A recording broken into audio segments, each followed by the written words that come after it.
来，莫来。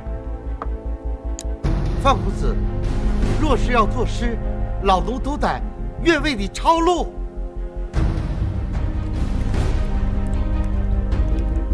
范大人是想临时再做2、3首诗，证明都是从仙界看回来的。你不知道，那段记忆就如同刀刻斧凿一般刻在我的脑中。我看过的每一个字，读过的每一本书，都记得丝毫不差，历历在目。你知道你在说什么吗？哼，怕是气急败坏，已然开始胡言乱语。哼。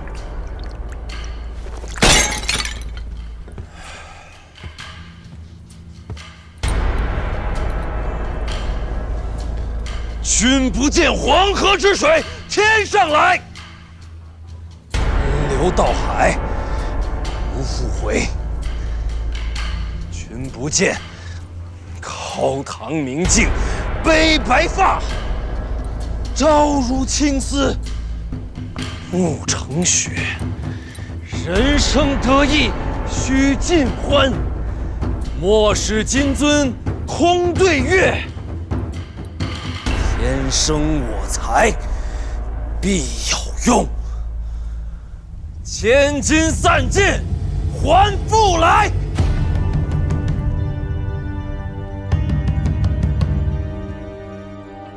春花秋月何时了？往事知多少？问君能有几多愁？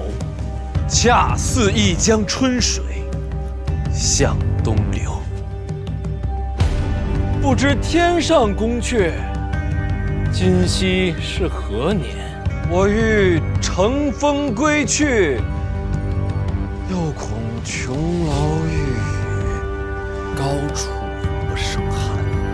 起舞弄清影，何似在人间？醉里挑灯看剑，梦回吹角连营。800里分麾下炙，50弦分塞外声。沙场秋点兵。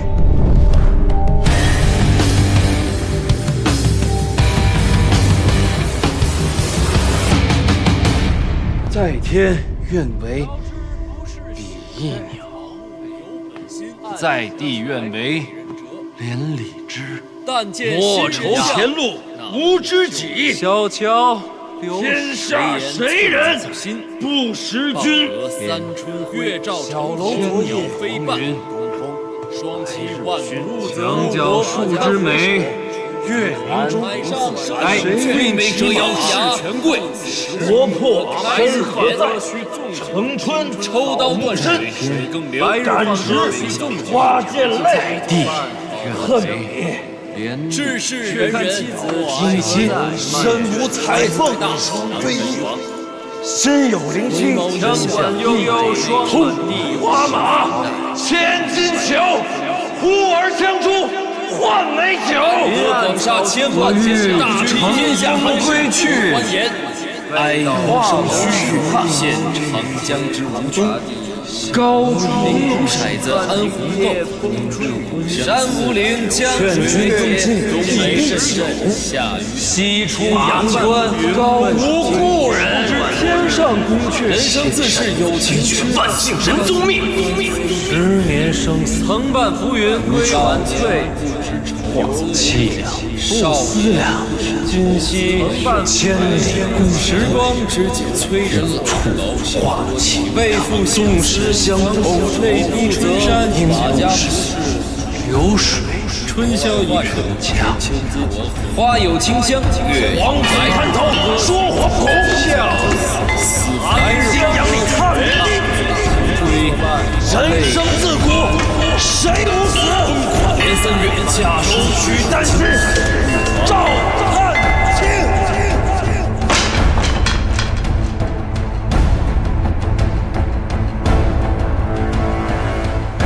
前不见古人，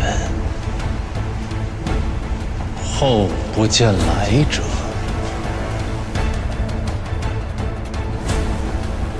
念天地之悠悠，图怆然而涕下。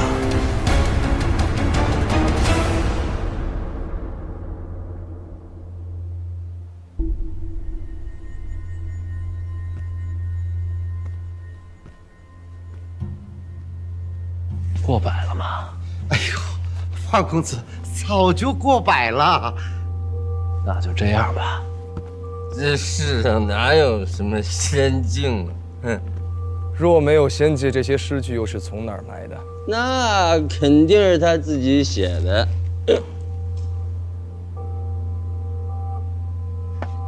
就算这些诗都是他自己写的，就算他写了千首万首，也不能证明那首七言他不是抄袭的。随口吟诵便是千古名句，这样的人何必去抄？又怎些去抄？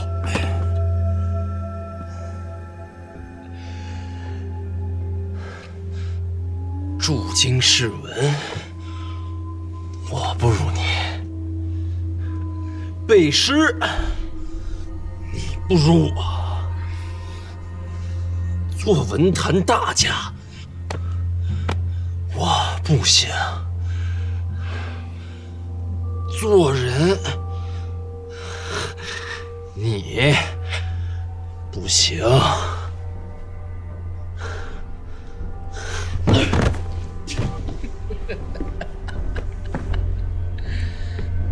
我醉欲眠，君且去。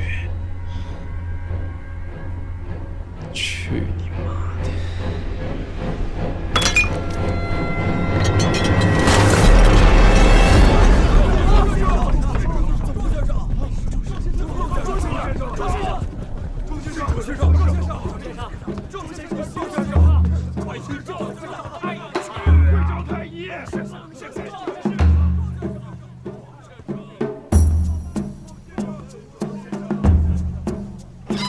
快快快，来，醒酒汤放桌上啊，放这儿，放这儿。对对，去把那个枕头给我弄松软点儿。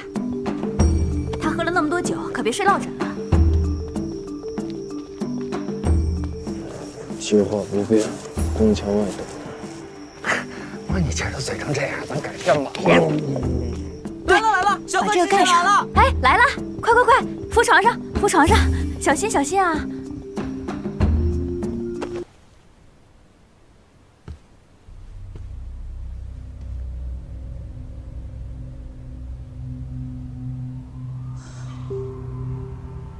确实是这4句。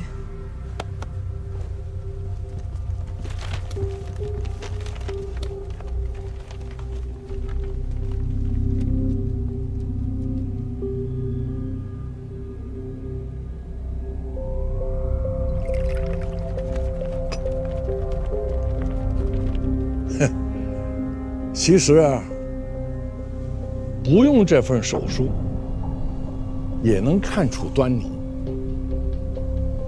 这首诗的后4句，其中之意苍凉潦倒。要不是经历过人生的大起大落，怎么能写出这样的意境呢？可范先生，你年少风光，怎么也有如此悲凉的心境呢？少年强说愁，过犹不及。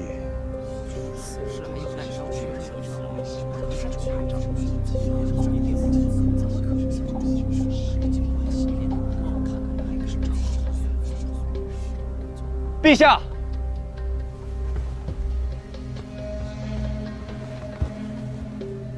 陛下，范闲欺世盗名，无耻之尤，如此这般行径，真是将我朝文人的颜面都丢尽了。恳请陛下，将这文贼革去功名，逐出京都，今生永不录用。郭少，既然我丢尽了庆国的脸面，为何你如此欢喜雀跃？胡说！我这是愤慨，我这是不耻与你为伍。庄先生要在殿上辨真相，郭少何时知情呢？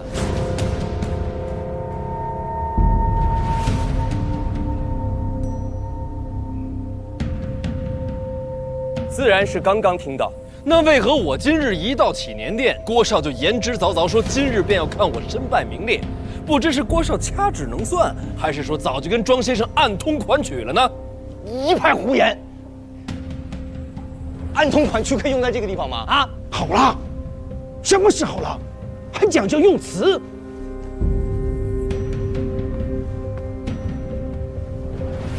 陛下，犬子与范闲素来不睦，二人争执，倒也无碍大局。如今关键在范闲这首诗里，既是抄袭他人诗句，则理当重罚，否则难以平息天下悠悠众口。还是尚书大人厉害，一句话说在痛处。秉公直言罢了。庄先生，你说的没错，这首诗是我抄的。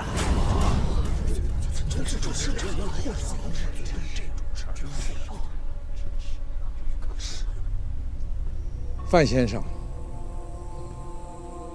知过而直言，是谓勇也。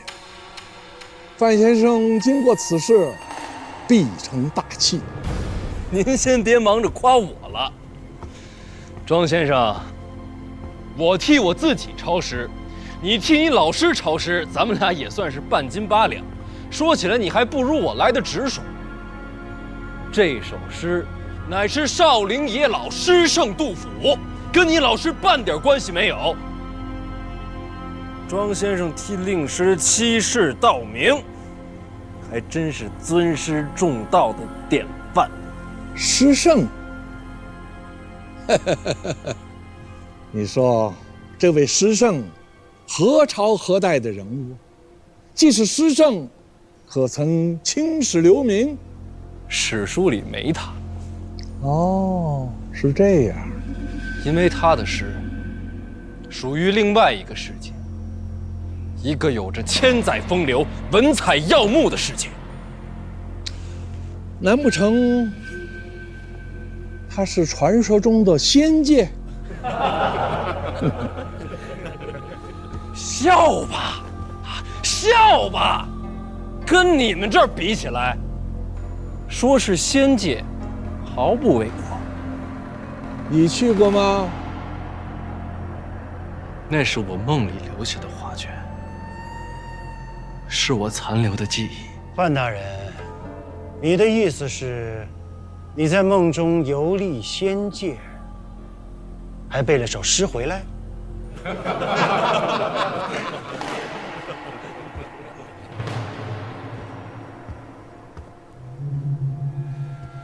陛下，范闲所言过于离奇荒谬，如此狡辩，实属欺君，请陛下圣裁。庄先生啊，你老师做的诗多吗？家师著诗良多。那不为人知的也多吗？识海沟沉，少于人知的，竟是刚刚展示的那一首。哼，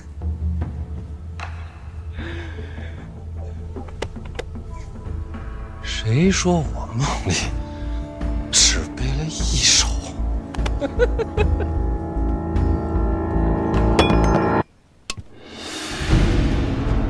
史来，莫来！范公子，若是要作诗，老奴都得愿为你抄录。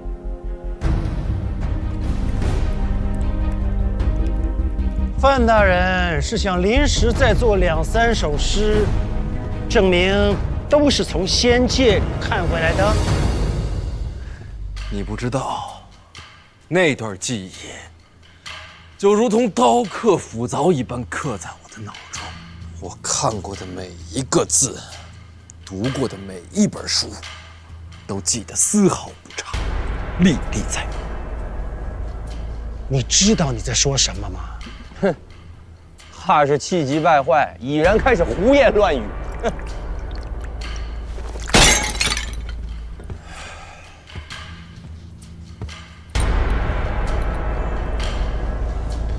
君不见黄河之水天上来，奔流到海不复回。君不见高堂明镜悲白发，朝如青丝暮成雪。人生得意须尽欢，莫使金樽空对月。天生我材必有用，千金散尽还复来。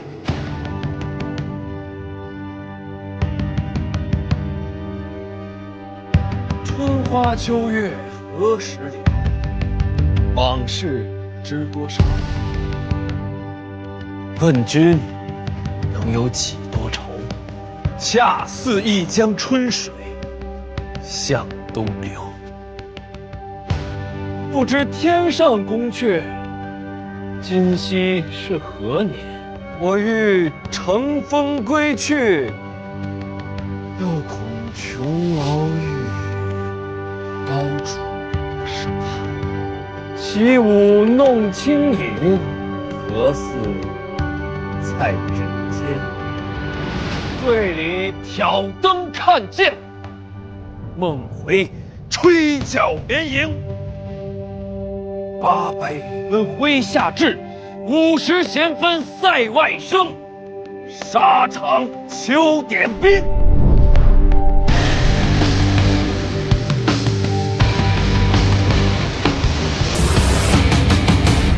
在天愿为比翼鸟，在地愿为连理枝。莫愁前路无知己，小桥天下谁人不识君？三春月照小楼鸟飞半，双栖万物墙角数枝梅，月明中谁为折腰事权贵？国破身何在？城春抽刀断身，战时花溅泪。地恨你。志士人人，今夕身无彩凤双飞翼，身有灵犀枪管悠悠双花马，千金裘，呼儿将出换美酒。广厦千万，大治天下寒归去，哀鸿生须臾，现长江之无君。高处明骰子安红豆，山无陵江水间，东北深圳下雨，西出阳关高无故人。天上宫阙，人生自是有情趣，万幸人宗命。10年生死，曾伴浮云归晚翠，望凄凉不思量。今夕千里共时光之解催人老，化气为父纵使相同，泪滴春山发家事，流水春宵一刻秋自我，花有清香，月黄海滩头说惶恐，死来日阳里看人生自古谁不死？连3月家书取丹心，赵汉卿。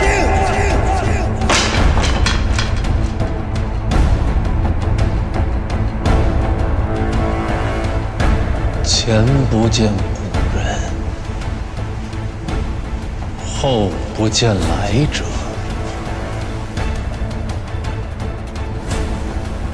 念天地之悠悠，徒怆然而涕下。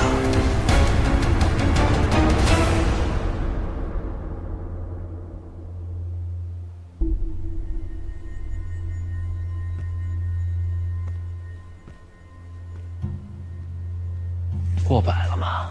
哎呦，范公子早就过百了。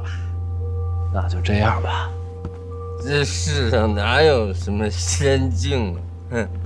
若没有仙界，这些诗句又是从哪儿来的？那肯定是他自己写的。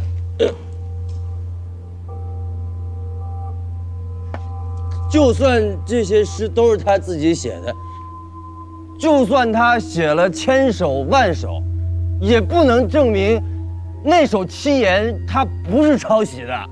随口吟诵便是千古名句，这样的人何必去抄？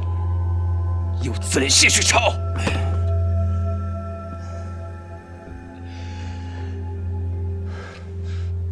驻京士文，我不如你；背诗，你不如我；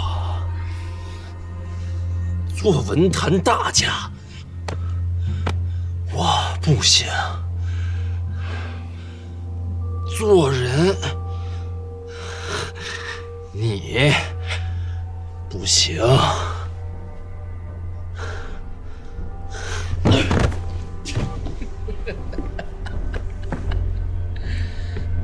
我醉欲眠，君且去。去你妈的！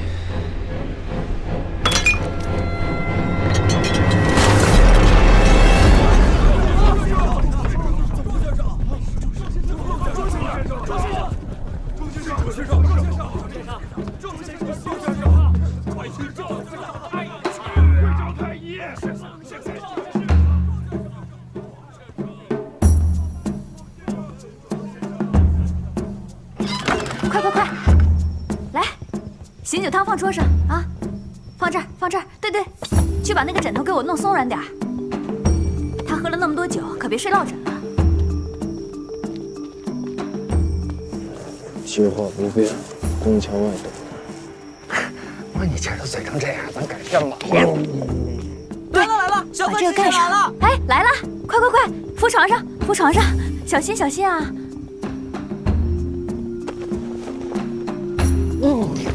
哎，慢点儿。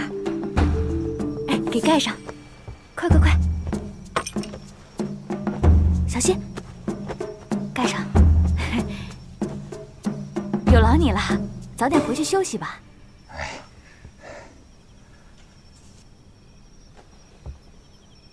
有劳。我来照顾哥哥，你们先回去休息吧。这儿这么多下人呢，哪用得着你亲自动手呀？哎呀，至于的吗？行了，干嘛大惊小怪的呀？谁还没喝醉过呀？你知道你哥在宫里做了什么吗？什么？成神了！啊？陛下亲自下旨，让宫里护卫护送小范大人回府里。陛下还说了，千万要照顾好他。这位爷，现在可是咱们庆国的宝贝呀。言重了。哎，可没说中啊，范大人，你是不知道啊。小范公子今夜醉酒成诗，真是把店里人听傻了，看傻了。好些人私下里说，这可真是诗仙下凡呐。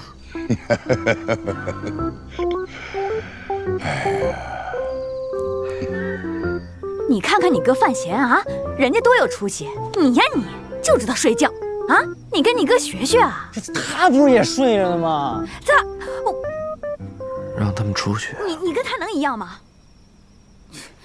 还睡？天色不早了，你们先回去休息吧，我照顾哥哥。还休息什么呀？这都成神了，得好好照顾着，煮点夜宵，万一一会儿醒了想吃呢，快去！哎，赶紧的！行了，都走，哥哥要休息了。哦，快走快走，下去，让他好好休息，轻点轻点啊！哎呀，该走了，让你哥好好休息，快走。早就该走。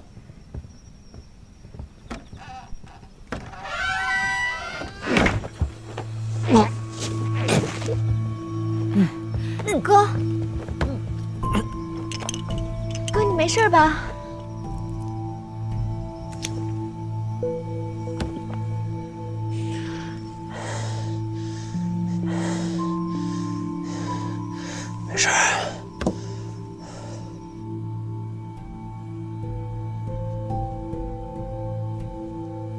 庄墨涵真的吐血了。是。今夜过后，范闲就是小范实现。由此可见，庄墨涵真是在扯谎诬陷。庄大家70年声名，一朝尽散了。哎呀，都这个岁数了，一生全毁了。罢了，我也倦了，有话明天再说吧。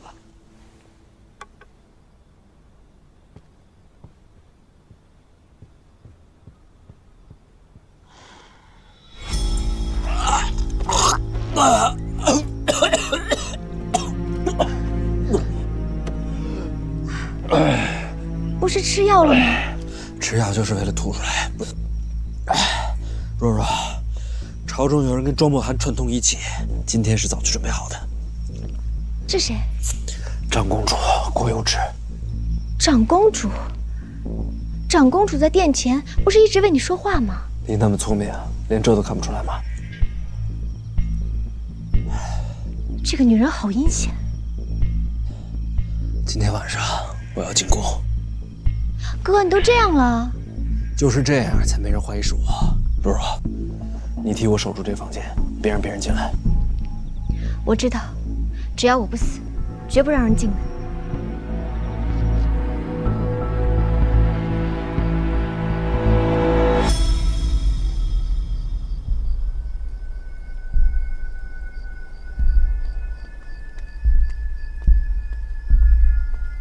大人，在这儿候着。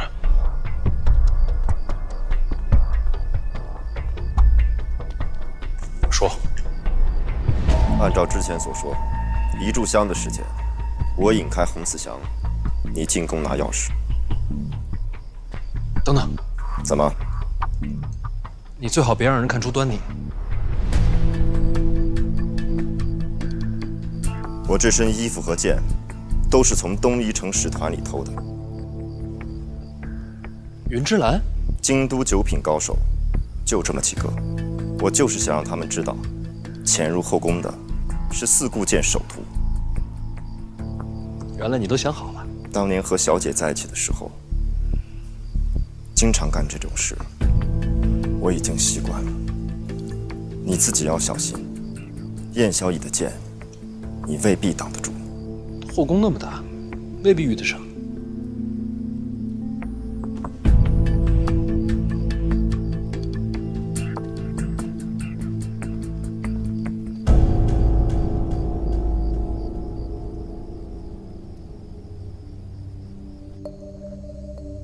这么多诗，手都抄酸了吧？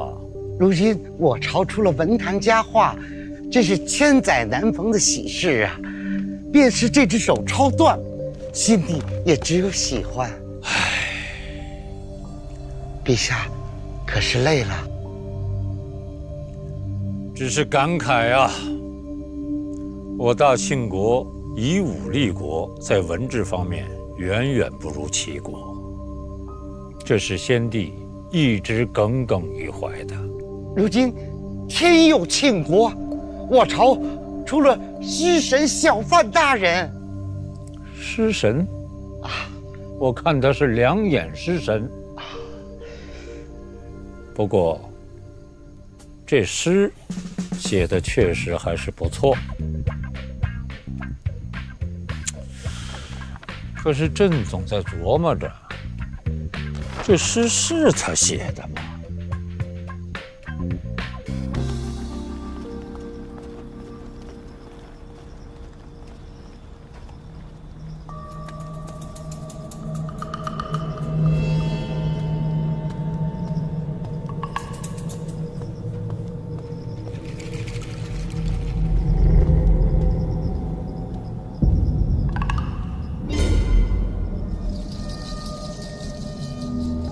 您是哪位呀？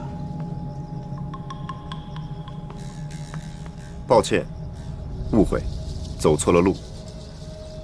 走错路走到皇宫来，阁下只怕是天下第一人。家国所居，迫不得已，前辈见谅，我这就告退。这里是皇宫啊，孩子，不是你想走便能走得了的。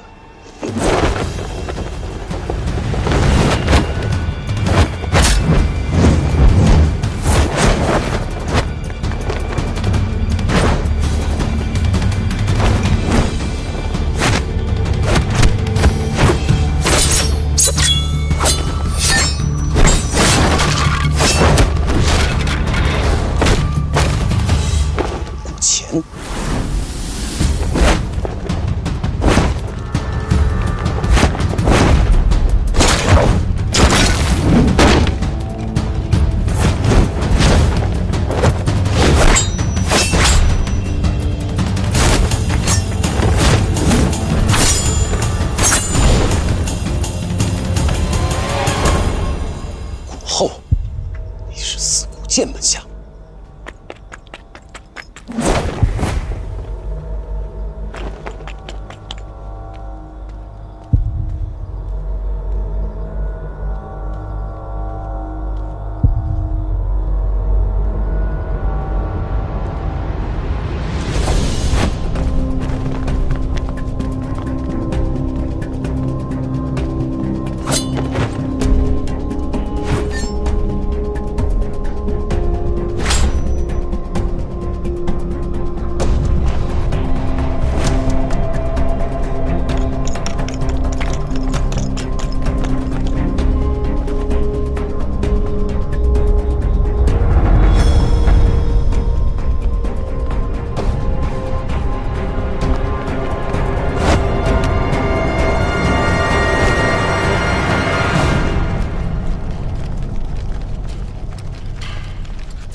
燕统领，怎么了？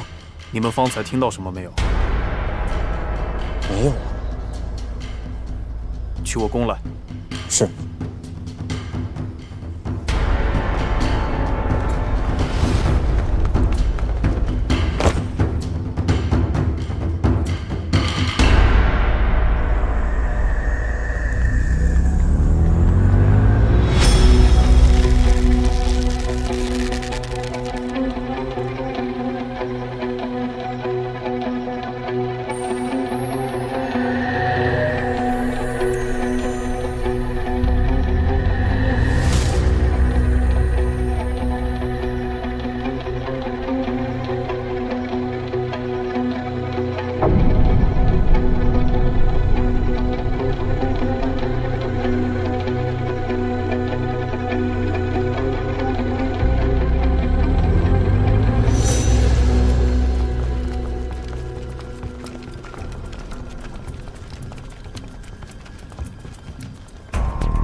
从太平别院经历看来，燕小乙听力超乎凡俗，万一接近稍有不妥，便会警觉。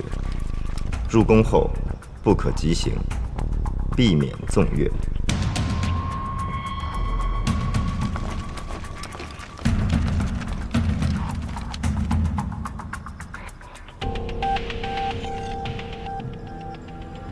燕统领，可有不妥？并无异常声响。宫里贵人养了狸猫，都胖得出奇。或许刚才响动是因此而起。你们继续巡视。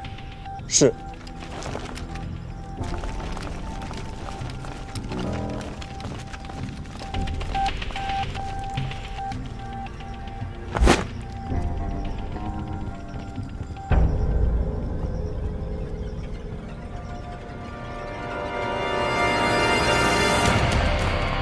还有一处，不可不防。不能走高处。你也想到了。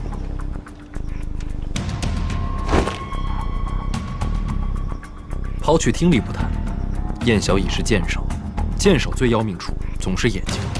若攀高而行，虽是深夜，却未必逃得过他的双眼。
王青林，大人，找那锁去。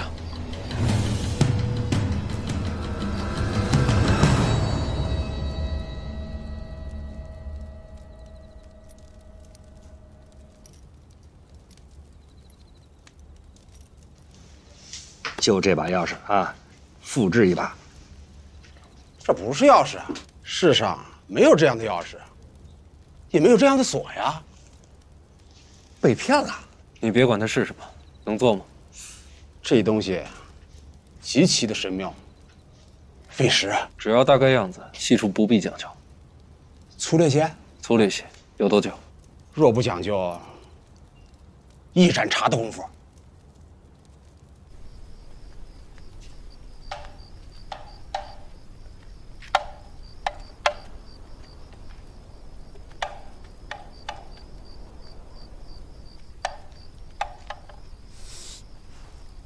稍等一下，内急。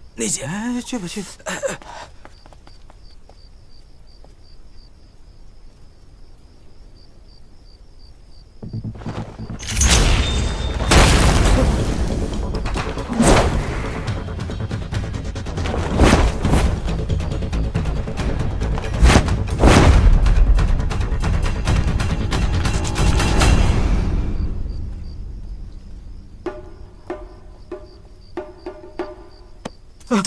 瞧什么呢？我跟你说，刚才有个怪人从这儿嗖唰砸在地上，然后踩着雨伞嗖就飞走了。然后还有个老太监从空中嗖一下就过去了，嗖一下过去了。啊，你看，地砖都碎了。这个是赝品，这个是真品。多谢。谁说它是钥匙啊？用它开什么锁呀？别问这么多。是。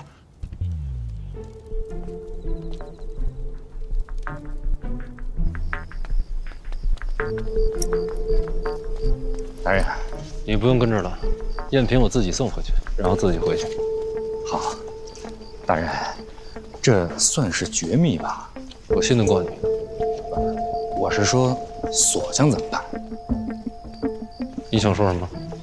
大人，要不要除掉他？只是做把钥匙，何以至此？重金酬谢，连夜送出京都。这段时间让他别回来。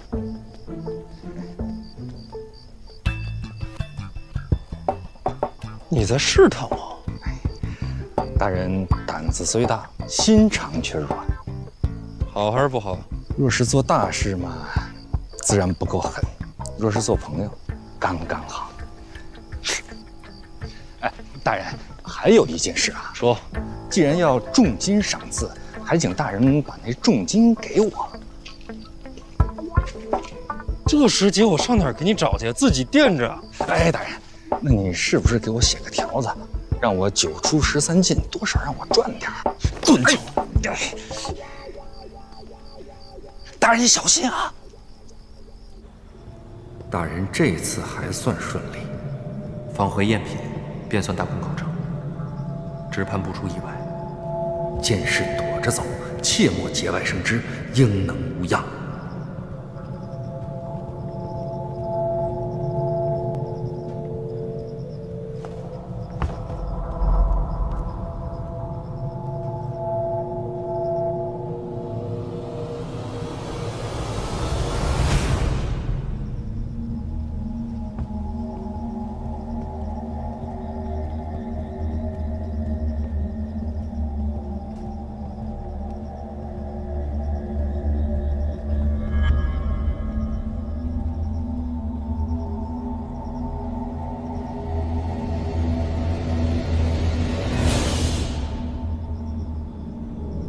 长公主在里边等你。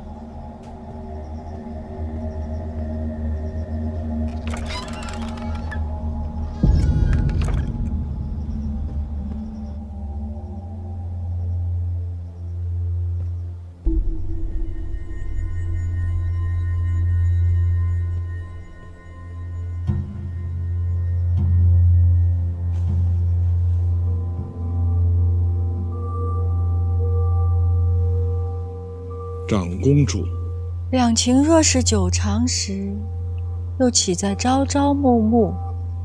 写情至此，叫人心伤。坐。宴席上范闲的诗，我叫人抄录了一些过来，现在看仍然是首首妙绝。先生觉着呢？是的，好诗。叹为观止。莫非这世上真有仙界之说？仙界之说虚无缥缈，我倒认为这些诗是范公子亲自写的。一气呵成，上百佳句，这岂是凡人所能？难道他真的是仙人折凡吗？如果是仙人临凡，那他是诗中之仙，就非范闲公子莫属了。我连夜叫先生来，是有话想问您。先生答应我在宴席上，要将范闲踩于脚底，让他身败名裂。敢问先生做到了吗？我今日构陷范闲，是赌上了我一生的清明。不过，输给这样的人，倒也心服口服。可是就是有一点我不明白啊，像范闲这样的诗才，长公主，您事先未曾言明，要不我也不会自取其辱吧。我也真是没想到，这孩子有如此惊人之举。这样也好。功败垂成，好在哪里？幸亏一夜之间写成天下百首之诗。若非如此，天下之人若是听了老夫那些话，都会以为他是抄袭了他人诗作的无耻之徒。他是无妨了，但是先生声名尽毁。那也总好过一生愧疚于心的。你是心安了，那我呢？我将延平云卖给你们，换萧恩回北齐。哼，这天下有多少人知道，杀人无算的魔头萧恩，竟然是文坛大家庄墨涵的亲弟弟。我冒天下之大不韪，帮了你和你们北齐这么大一个忙，到头来就换得你一句心安。我若不是为亲情所困，我怎么能来这庆国，落入你长公主的彀中呢？回去告诉你们那个小皇帝，他欠我一个人情。放到将来，总要还的。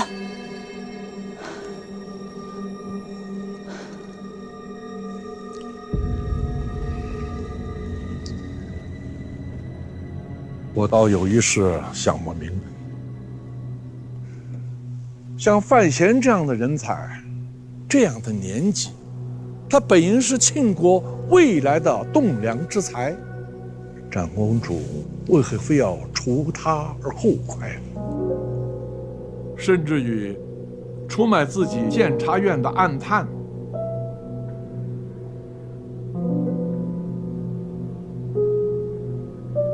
严冰云虽然受了点苦，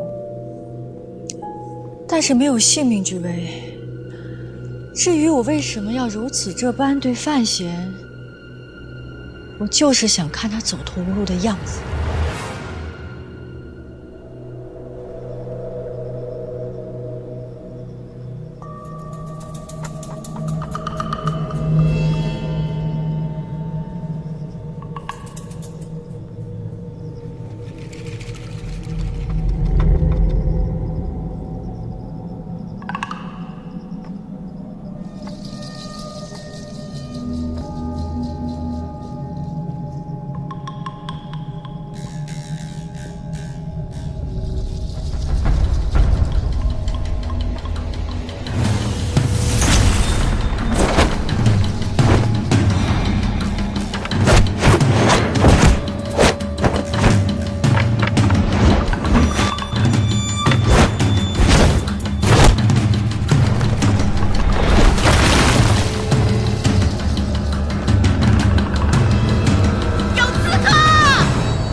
会不会没射中？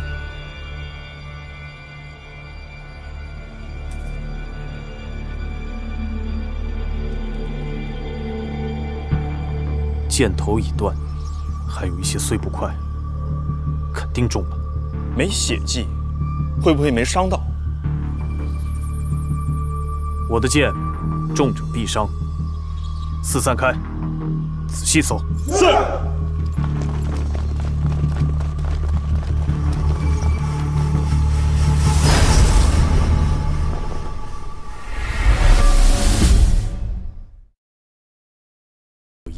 必定伤重，现在侍卫们正在搜寻。那你不去抓刺客，跑这里来做什么？我是担心殿下安危。有我在，你担心什么？他是为了我好。殿下，小野，我求你件事。殿下，我当不下这个求字。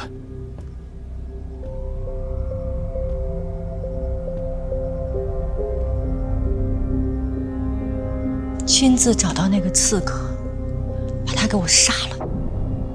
不着活口。我方才与庄墨寒在殿内密谈，被他给看见了。殿下，我与庄墨寒做了笔交易，把监察院的严冰云给卖了。你听懂了吗？我懂了。你若要尽大内侍卫的职责，可以马上告知陛下，我不怪你。殿下爱做什么，便做什么吧。当年那个小山村，满门灭尽，就快饿死的孩子，若不是殿下路过带走，早就魂归九幽。小乙的命，愿意随时还给殿下。若是有朝一日举国皆敌，诸生讨伐，小乙也将伴护左右，一路同行。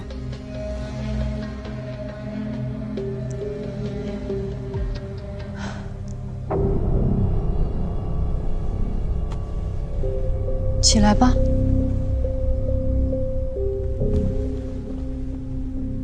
殿下，说。我觉得那身影像范闲。范闲？蒙着脸，瞧不出。身形、高矮都差不多。祈年殿上，范闲斗诗醉酒是被抬回去的，不可能是他。是不是？看一眼便知。若此时范闲不在府上，那就应该是他了。快去！若有人拦你，说是我让你去的。是。殿下，您为何将庄墨寒的事告诉他？瞒不住了。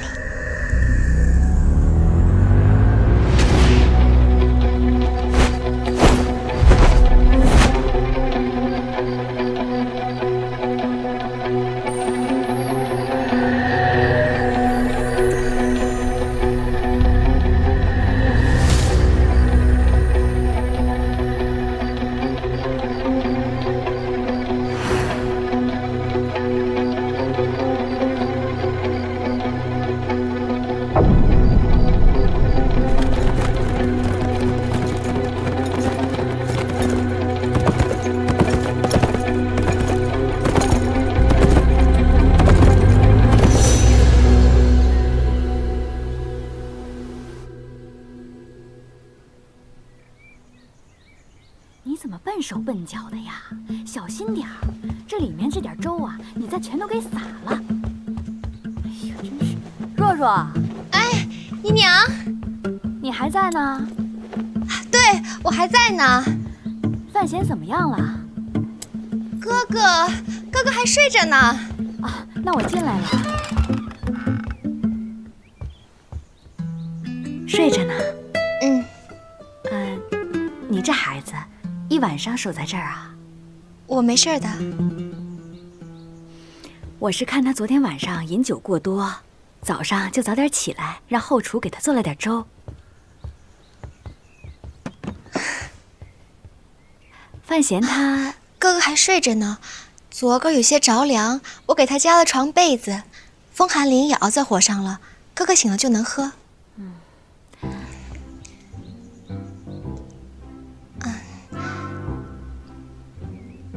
姨娘，要不要看一眼？哦，不，让他睡，让他睡。你也回去休息吧，我守着。我没事的，我昨个有几句诗看不明白，想等哥哥醒了问问他。你这孩子，夫人，轻声说。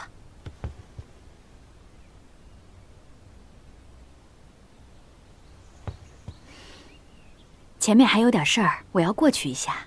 那你，姨娘去忙，你继续守着。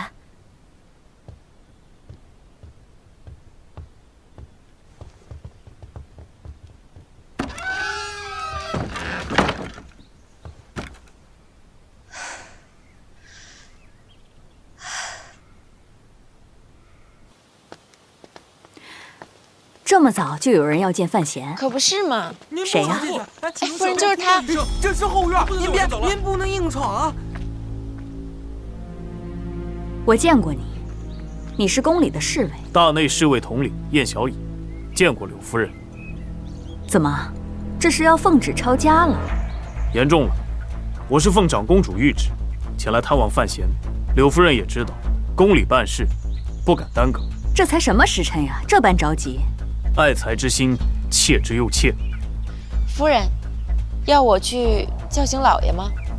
我就替长公主看看，问几句话，随后回宫复命。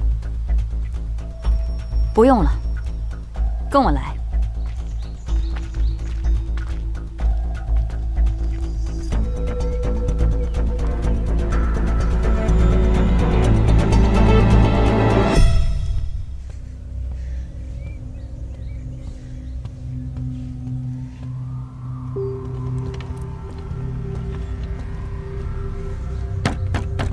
若若，宫里派人来探望你哥了。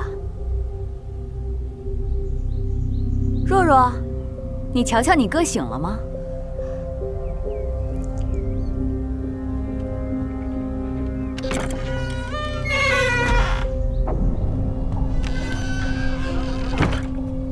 这是燕统领。哥哥还睡着，不吵醒他，我就进去看一眼，也好回去交差。那你脚步轻些。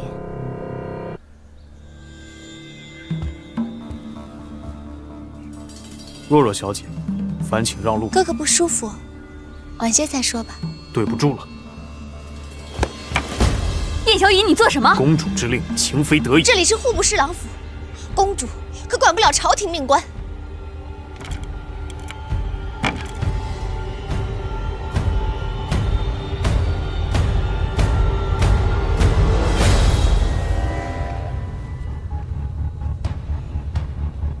若若小姐，你在怕什么？燕某耳力甚佳，我怎么听屋子里并无呼吸声？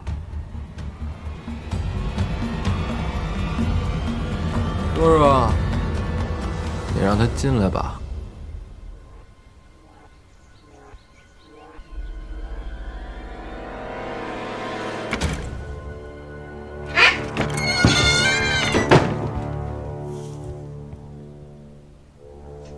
见谅啊，昨儿晚上酒喝多了些，这会儿实在是爬不起来。还有啊，我晚上睡得熟，呼吸声也轻。燕统领，要不然再仔细听听。请二位回避一下，长公主有话要带给范闲。没这样的道理。没事儿，姨娘，若若。你们两个帮我把幔帐拉开，我陪燕统领说会儿话。你们两个到外边等着吧。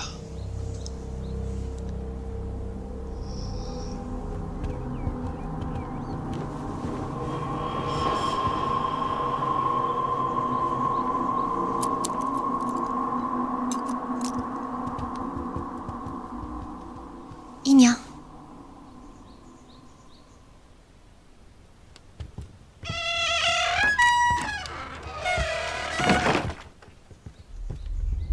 把衣服脱了。宫里的人现在越来越缺乏管教了，一点规矩都没有。若若，你没事吧？啊，无妨。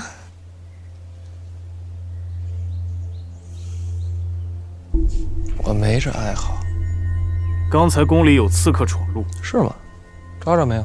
跑了。哎呦。这算是燕统领的失职了吧？那刺客后腰中我一剑，必有伤。你先看，让我看看。你这算是怀疑我？我觉得就是你。凭据呢？没有。那你查我可有圣旨？也没有。那我凭什么让你查呀？你心虚了。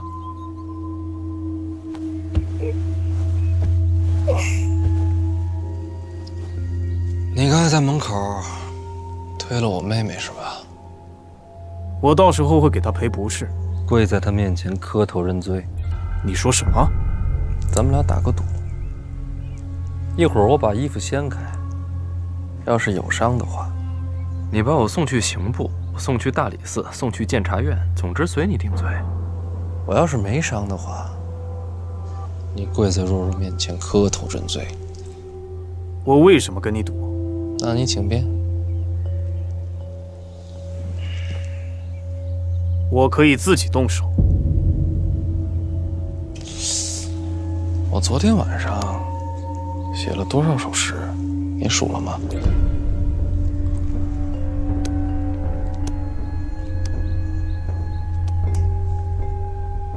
你这会儿对我动手，陛下跟百官怎么治你？我不在乎，连累长公主也不在乎。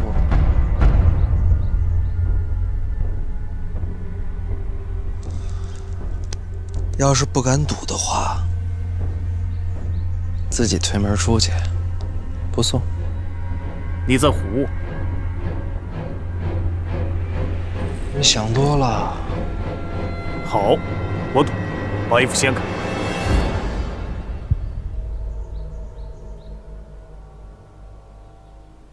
那这一剑，要是没有刺出伤口，岂不是白赌了？中我一剑，就算大宗师，也会有伤。原来如此。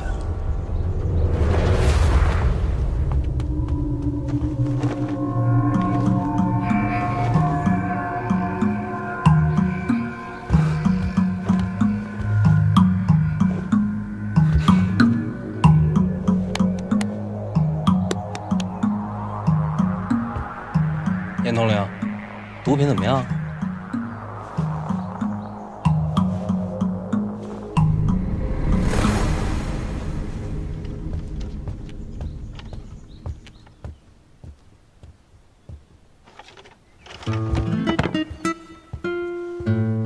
给你赔罪。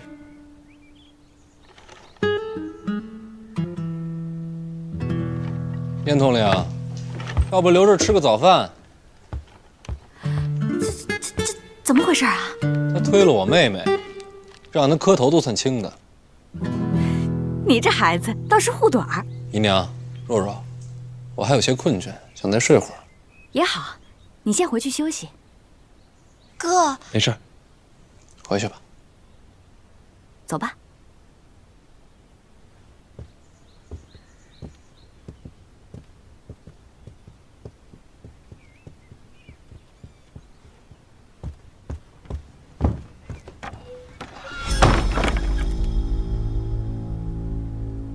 别忍着，吐出来。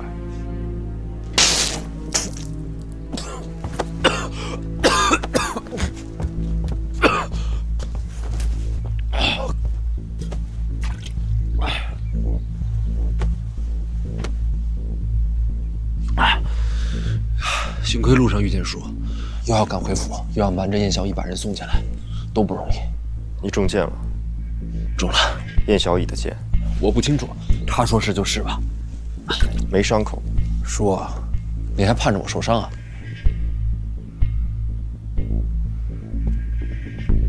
他刚才不是夸口。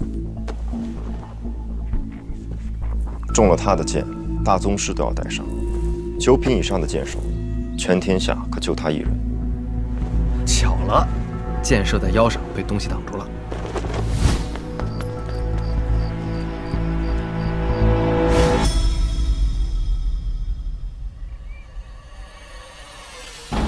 就这钥匙，就这钥匙。燕小乙出剑，只怕生铁都会被射断。可偏偏这钥匙安然无损，实在瞧不出什么材质。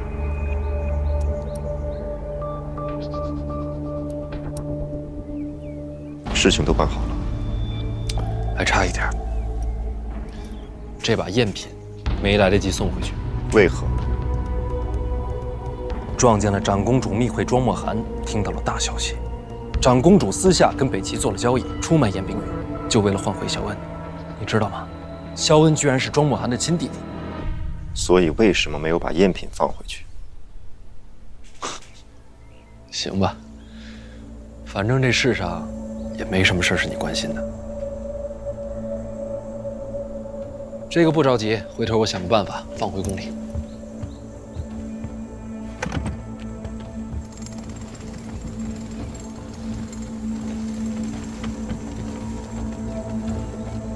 现在最重要的是，终于能知道老娘当年留下这个箱子里边装的都是什么。这是你的记忆，你来。可是这箱子里的东西，或许不是留给我的。打开才知道。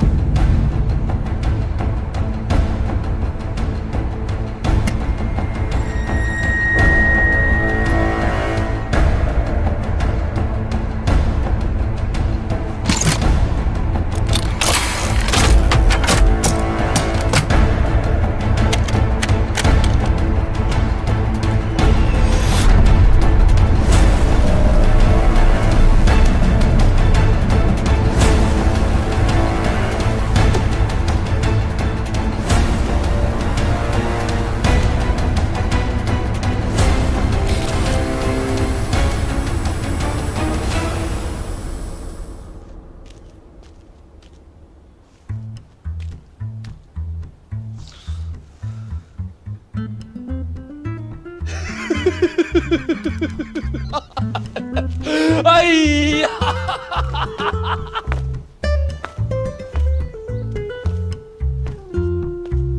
你笑什么？叔，你不知道，这个世界真是要多荒谬有多荒谬。你好像很惊讶。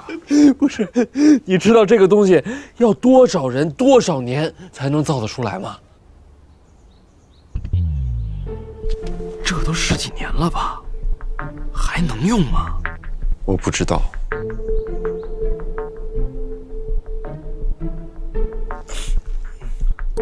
随便试试吧。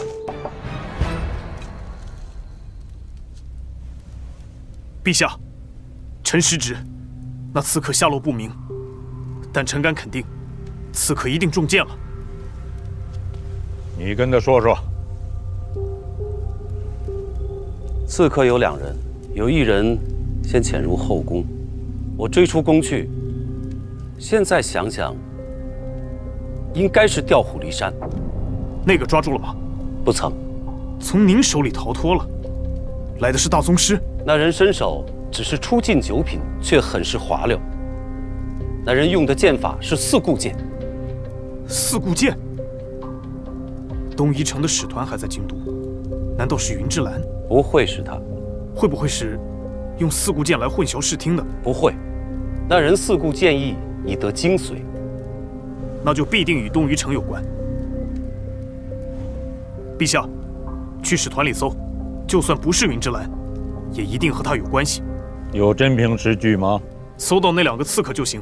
如果搜不到呢？这2名刺客深夜进入宫闱，全身而退，传出去，我庆国的颜面何在啊？臣请罪。老奴眼见4顾剑真传，一时没忍住，想多瞧瞧，才一直追了许久。说起来，是我的错。认错之前，先想想为什么刺杀李仁瑞。自然是引起京都的混乱。然后呢？是啊，若刺杀成功，死一个长公主，对东夷城有什么用处？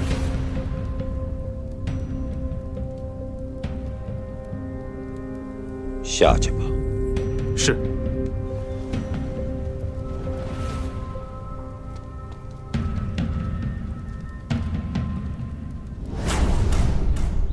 你看，我说不行吗？这下真的打不开了。口令正确。开了。为什么呀？叔，我现在严重有理由怀疑你跟我娘之间是不是有什么不可告人的秘密。我真的记不清。不用你说，我就看看他留下的是什么。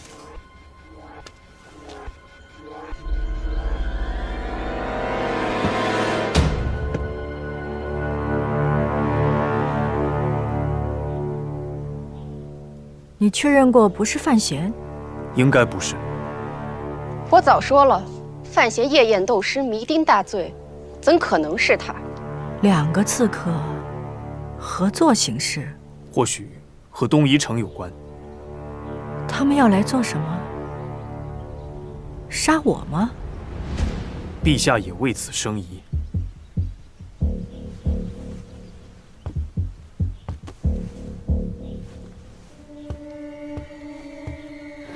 小野，这件事情不合理。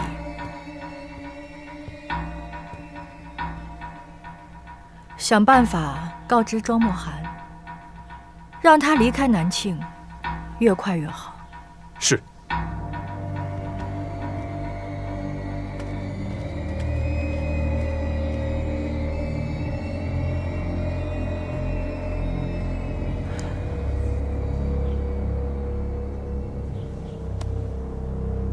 这件事不对劲，是不是？我要好好想一下。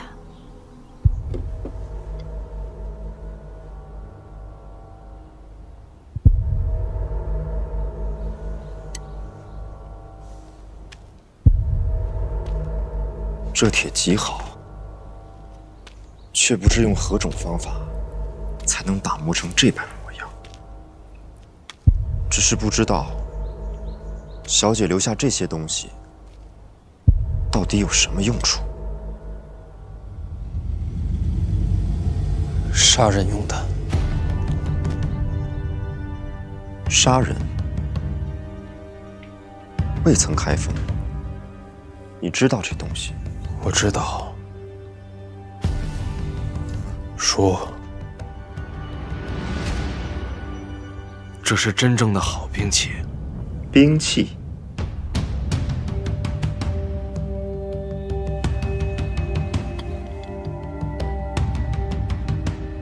绝世兵器。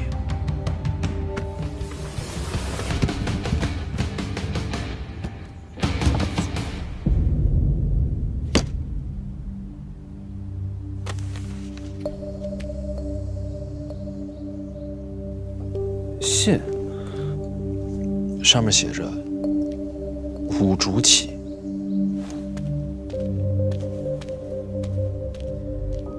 你念给我听。给你的。我的东西，你都可以任意看。好。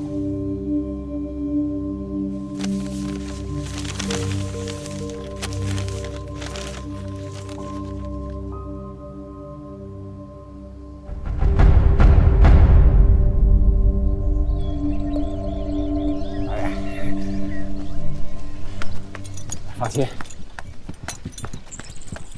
放心啊！行，那个我就送你送到这儿了啊。记住我说的话啊，拿着东西。最近一段时间啊，不要回京都，不要让别人认出你来。哎，放心吧，为了这事儿把胡子都刮了，没人认得出来我。好，你走吧。哎，马不是说送给我吗？给我的呀！你说好的事儿，马是要送给你的，那就结了嘛。你知道这马我花了多少钱啊？这个都是我垫付的。对呀，说好的事儿，你怎么又赖皮呢你？来，走。昨天晚上的事儿不要告诉别人啊！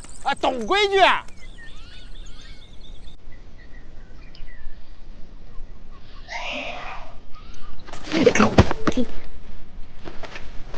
陈队长。那个人是谁呀？我问你话呢。昨天晚上发生了什么事？那个人是谁呀？他就是个锁匠。是这样的，昨天呢，我让他帮我把别人家的门给开开了，然后我就让他现在赶紧走。陈院长，您看我这是头一次犯偷窃这毛病，您就饶了我吧。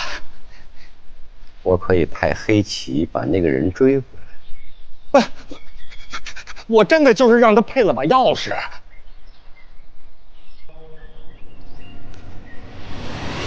昨夜皇宫刺客和你有没有关系？和范闲有没有关系？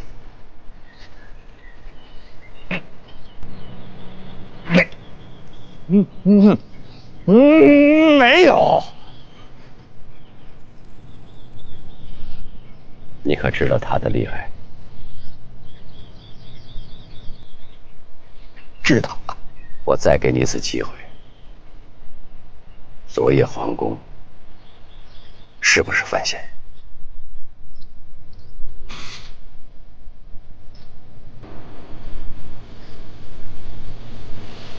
不是。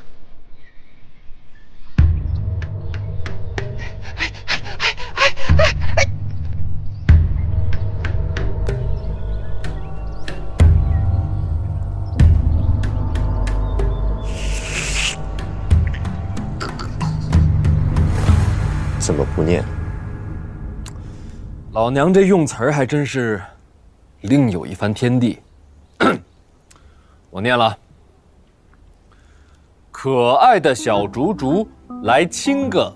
小竹竹就是我。我知道。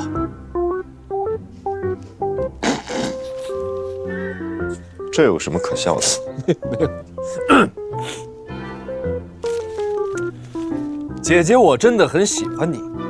很多次想给你介绍个媳妇儿，结果你总是冷冰冰的。老娘我不对，辈分乱了。老姐，我觉得你要是能多孝孝，一定特别招姑娘喜欢。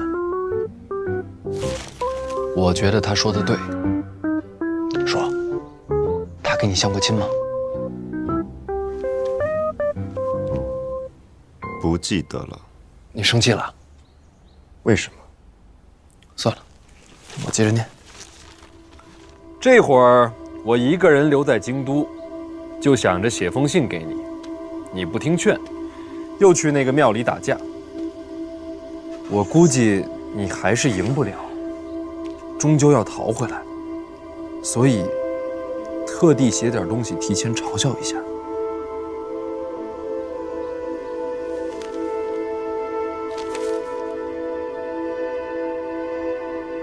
叔，你笑了，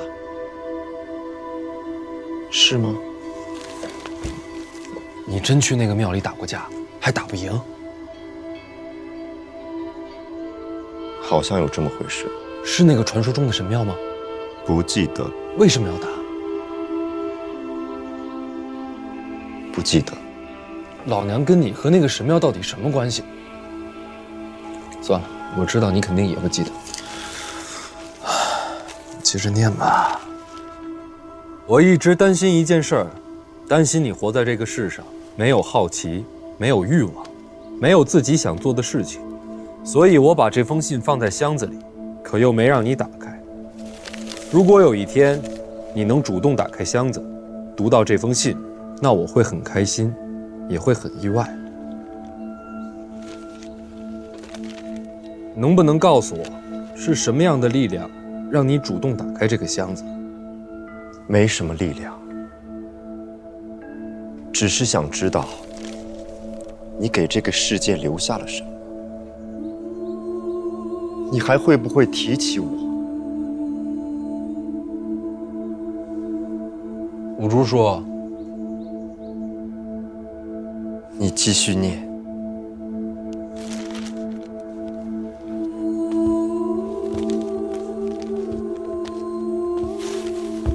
老娘我来到这个世界（括弧老娘就是老姐），我来过、看过、玩过，当过首富，我还拔过老皇帝胡子，就差统一天下了。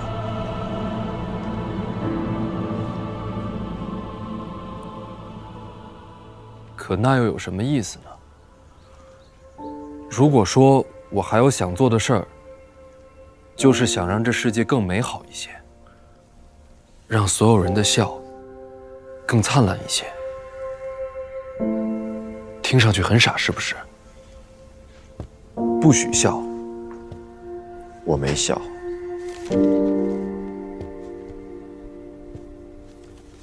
写着写着，怎么觉得像遗言？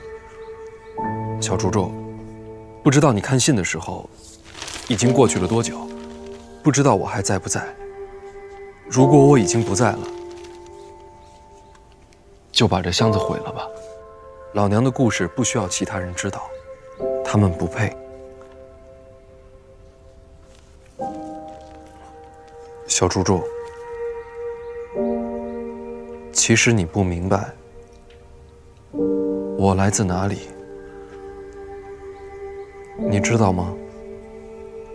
我很孤单。这世界人来人往，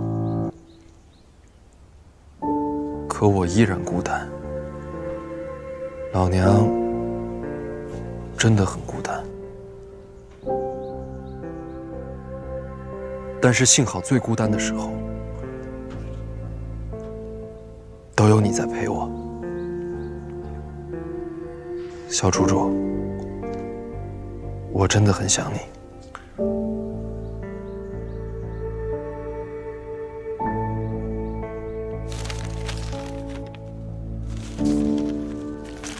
念完了。你想他吗？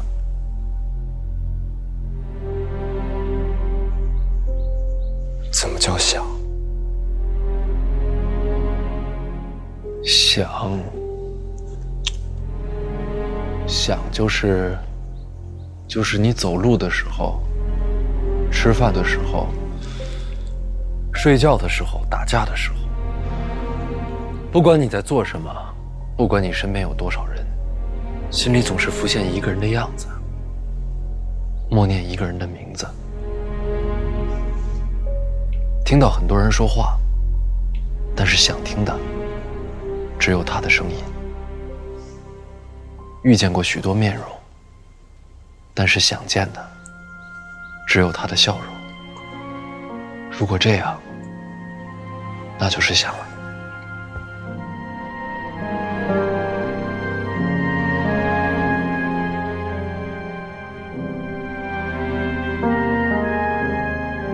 那我想他了。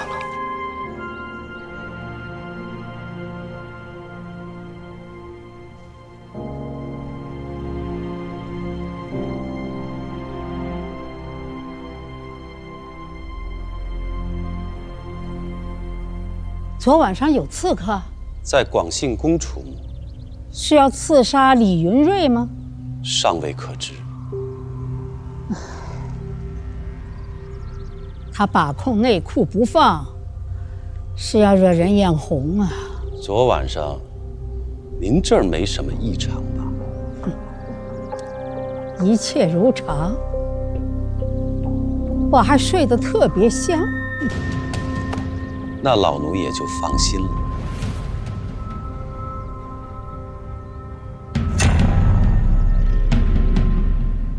小姐的事，不要让别人知道。可是你好像不一样。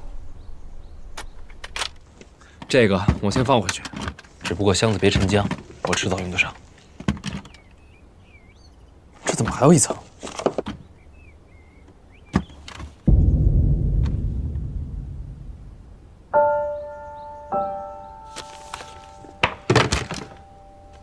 还有一封信。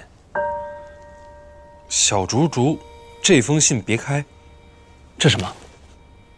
不知道。你要开吗？那我能开吗？他没说你不能开。嘿。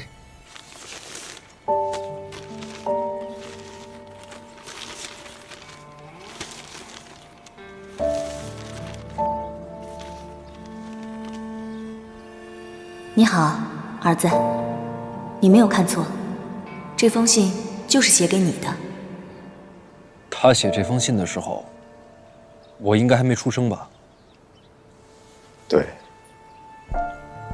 那他怎么知道是儿子？猜的。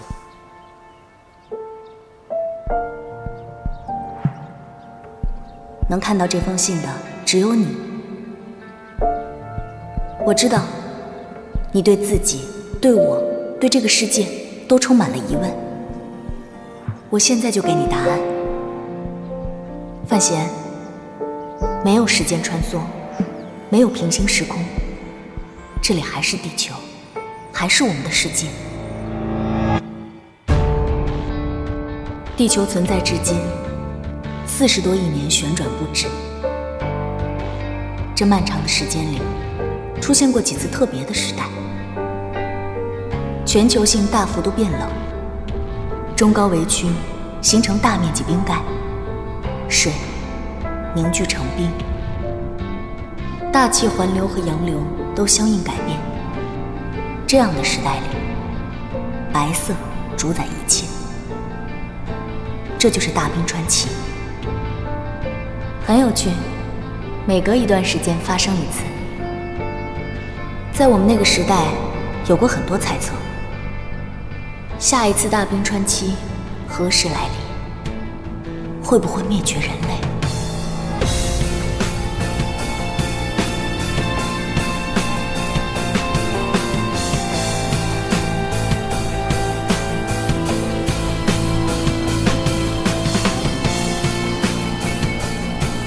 我们的时代已经终结了，范闲，我们打开了禁忌之门。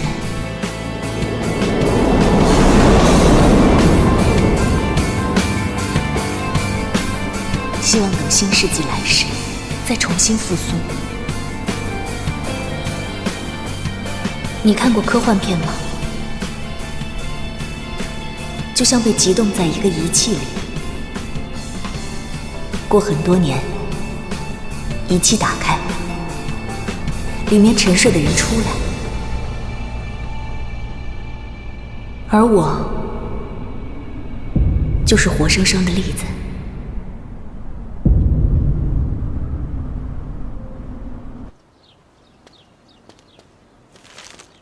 我娘是从冰洞里醒来的。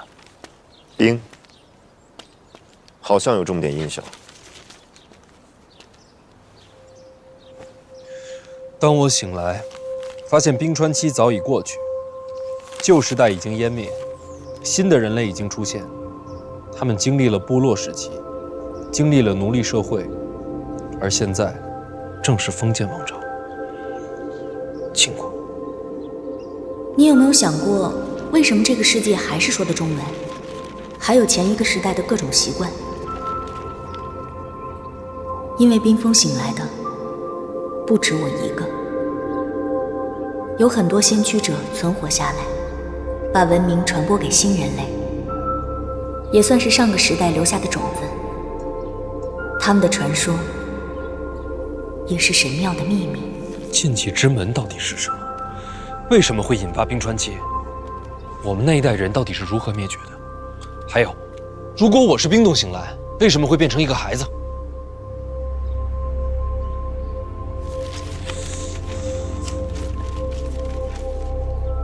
你不是冰封醒来的，是个特例。怎么说呢？一个将记忆数据化的实验，你是实验品之一，最后唯一成功的只有你。我知道你有很多疑问，你要找的答案在一个叫太平别院的地方。如果你去过太平别院，会发现院子里有个池塘，我在池塘底下藏了一道机关，操作之后，屋子里会有一道暗门打开。禁忌之门的秘密，人类灭绝的真相，你要的答案都在里面。想知道，自己去看。我个人不希望你去探究这些秘密。如果你进了那道暗门，了解真相，那你就注定要回到我逃离的地方，去到地底，面对最深的恐怖。如果你不开那道暗门，那么这一切的危险都与你无关。你可以享受平静、快乐的生活。命运如何，由你选择。我的建议到此为止。最后一句：这世上没有真气。所谓真气，其实是上个时代留下的一些痕迹。最后一句：对五竹好点儿。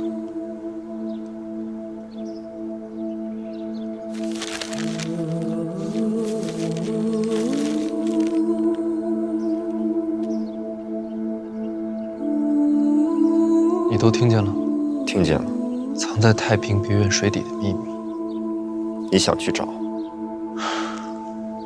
我也不知道。他说很危险，理智告诉我不要去，但我又觉得好奇。你觉得呢？随你。他还说要我好好对你，我不太明白。你身手这么好，还需要我照顾你？